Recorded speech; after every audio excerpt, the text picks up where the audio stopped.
and it's Friday. You know what that means? It means there's a load of new movies that come out today, and that is why every Friday at this time I catch up with our movie critic Van Connor to talk through a few that he's managed to see this week, just to hear what his thoughts are them. And you can make your own mind up after that, whether you want to go and see them or not. Good morning, Van Connor. Welcome back to the show. Good morning to you, Mr. Ball. As always, how are you doing today? Yeah, not too bad, actually. I don't know about where you are, but right here, it's hammering down with rain and it's a little bit miserable. It's weird here. It's absolutely throwing it down outside, but I'm roasting. It's like 20 degrees. What's going on? Well, I mean, our air conditioning's working now, but this week it was 30 degrees in this studio every day this week. So, yeah, I'm quite thankful for it not to be today. So I'm the lucky one. You're not so much. All right, so is it a good week for movies or not?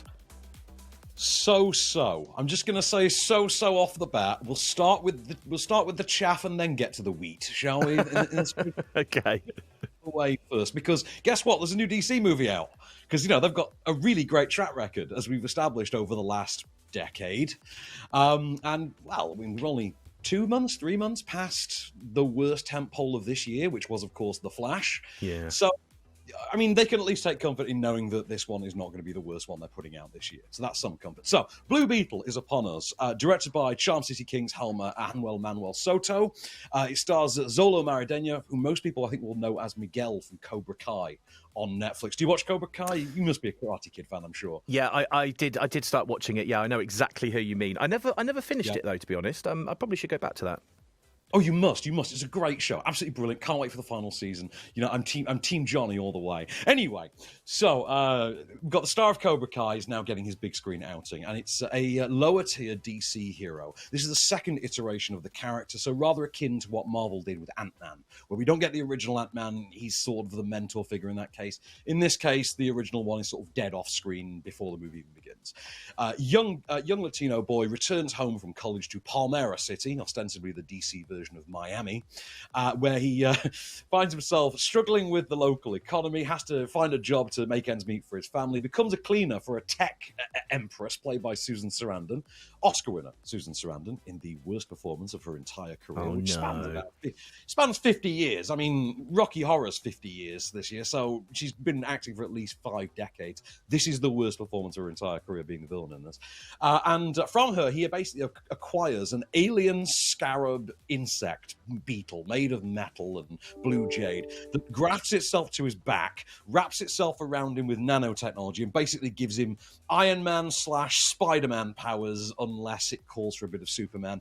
And he finds himself 1996 style going up against the tech company that created him. I've got a clip for you. This is him freaking out in front of his family about the powers for the first time. I tried telling him. Okay, guys, I need to go find Jenny Cord, because she's gonna know how to get this thing out of me. Where are my shoes? Come on, where are my shoes? Not the 84s. These were my favorite shoes. Okay. Jaime, what happened? Where did you go? Mama, I don't know. I think I cut a bus in half. And then, Cut what? And flew into orbit?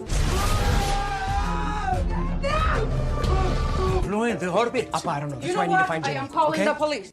Oh, it's a bit of a shame that you don't think this has got huge amounts going for. I mean, if you had to sort of name a couple of good points from this movie, could you? I could say, do you know what? It's got a decent sense of humour. Actually, for one of these DC movies, the humour actually lands. Because this is not like The Flash, where the humour was just irritating. The humour actually does land. There is a bit of charm to the family dynamic. The family dynamic's the best thing about it.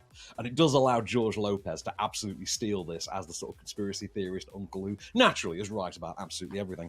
Right, at best, this is the Ryan Reynolds Green Lantern. At worst, it's the Shaquille O'Neal version of Steel from 1997. It's pretty rote, it's pretty derivative, it's pretty bare bones. It's charitably a 3-star film. It's the kind of movie that when we all started buying DVD players at the start of this century, you would have got given on DVD, like with it. Like one of those movies they would have given away with it. People would have been like, yeah, it's fine, it's nothing amazing. Very much one of those. Like when you picked your 3 DVDs at Curry's, they would have given this as one of the options. Yeah, very forgettable. There's a post-credit sequence that threatens more. And we can take comfort in knowing that there probably won't be, because all of this is immaterial anyway. It's all being rebooted every 20 minutes, rather like the DC Comics, funnily enough.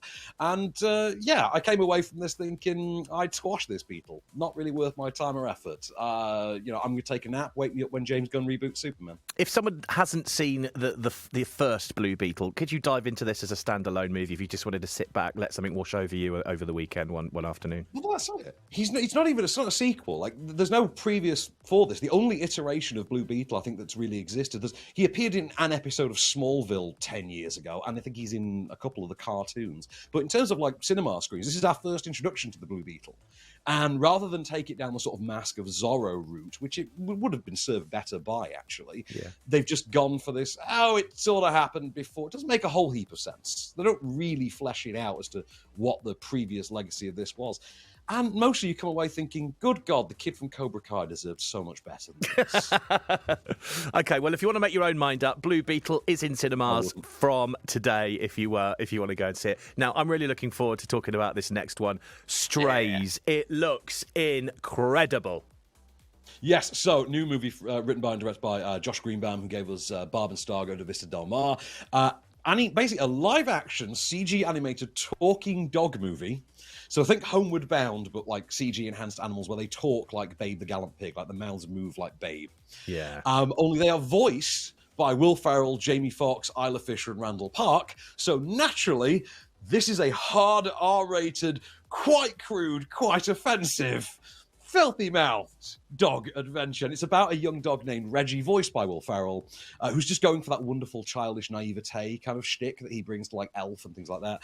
He is the dog who is just dumped one day by his neglectful alcoholic owner, just dumped in a city 3 miles away, and owner drives home, and he learns how to be a stray. He makes peace with being a stray, befriends Jamie Foxx's Bug, as he's called, who's just one of the great characters of the year for me, and a bunch of others. And he decides, whilst drunk on dumpster beer one night, literally beer that they drink from a dumpster, while drunk, he decides they're going to go on a journey back to his home so that he can get revenge on his owner and teach him a lesson by biting and removing the only thing he cares about. Now, I'm going to leave it to your imagination as to what that is. Ouch. I will just say this is a 15 rating and it earns it just for that. So you can imagine what it is they're going to remove from the owner. I've got a clip for you. This is Isla Fisher's Maggie talking about how she's been usurped by a new, cuter, smaller dog by her selfie-obsessed Gen Z owner. I was thinking if you guys were free later. But what I really don't get is why Jenna thinks it's so adorable when she spins around in circles. Like, I can do that in my sleep. But you know what? It's totally fine. It's fine. Okay.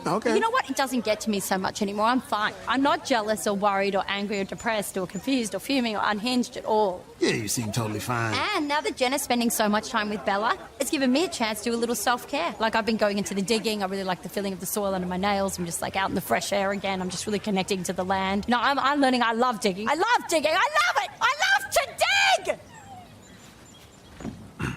What's happening? See, I feel like this is one of those movies you're going to sit on the sofa and watch, or sit in the cinema and watch, and you're just going to be chuckling away to yourself. It's a little bit like a modern version of Lady and the Tramp.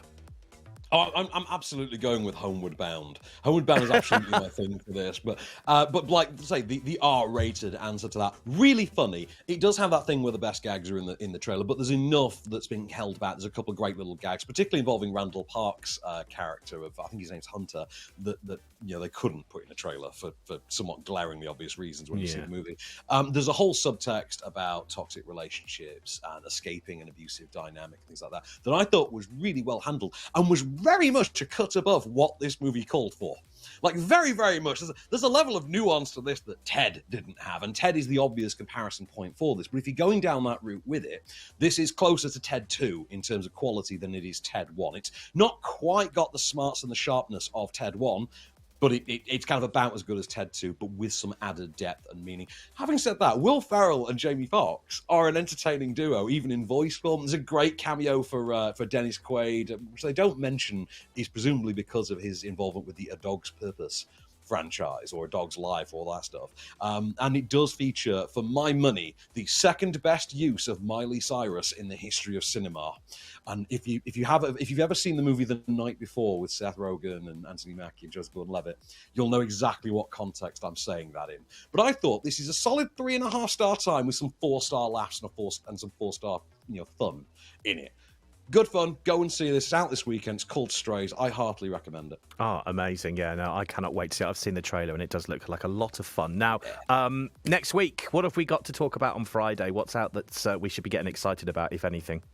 There is a horror movie next week, a horror comedy next week, a horror comedy satire called The Blackening that I can't wait for. This is like Cabin in the Woods with an all-black cast, very knowing, very self-aware. Can't wait for this. Looks hilarious. They showed us the trailer before Strays, actually, because it's another Universal one.